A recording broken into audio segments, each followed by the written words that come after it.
First, though, Chris Raggi of the Saturday Early Show is at the news desk with this breaking news out of Georgia this morning. Good morning, Chris. Maggie, Harry, good morning to you, and good morning to you at home. The freshly brokered truce that's supposed to end the fighting between Russia and Georgia is off to a rocky start.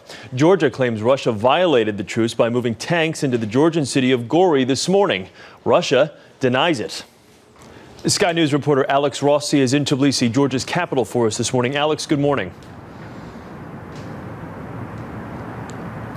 Good morning. Well, I can tell you that the news that's breaking here is that there's been a significant escalation in this conflict despite attempts to broker a ceasefire. Russian tanks and armoured personnel carriers are rolling into the undisputed Georgian city of Gori. So, Alex, what did happen with this truce that we had heard so much about yesterday?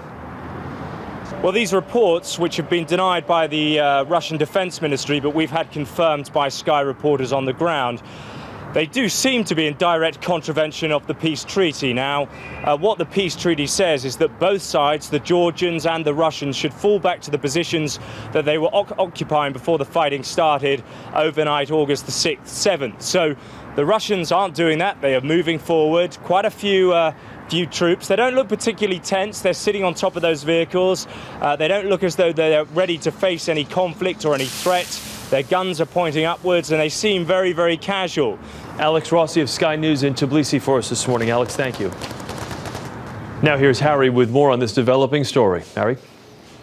Joining us from Tbilisi, Georgia's capital city, is the president of Georgia, Mikhail Saakashvili. Good morning, Mr. President. Good morning, sir. Please tell me, what is the situation in your country now? We are hearing conflicting reports about what is happening in Gori. We understand that the Russians are very active, even as we speak, in that town, not so many miles away from Tbilisi. Well, situation is dramatic. We are witnessing a new stage of full-blown Russian invasion and aggression against my country. And what we have, the situation developing in three different fronts.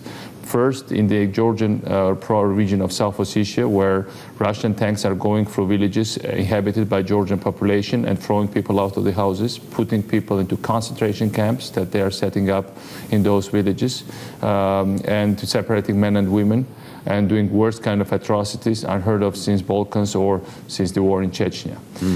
The other thing is Upper Abkhazia, in the region of Abkhazia, which is several hundred kilometers or miles away removed from the South Ossetia, where they're going through villages again inhabited by Georgians and throwing out every single Georgian man, woman and children. And the third one is that they moved into the town of Gori and rampaged through town, looted the town. These are regular Russian troops. They go into houses, they destroy houses. There is all this documentary footage around that can prove it. It's not he said, she said. You know, so we're lucky that there are television stations around.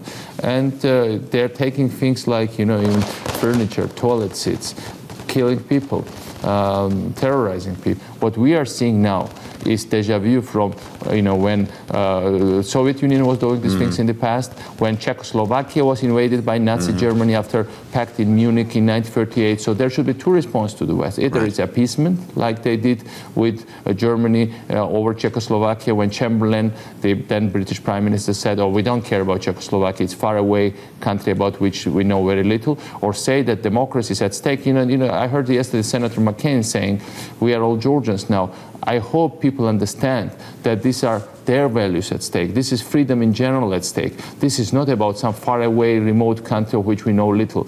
I mean, Georgia is a very, very modern, normal country. President Mikhail Saakashvili, we thank you very much for your time this morning.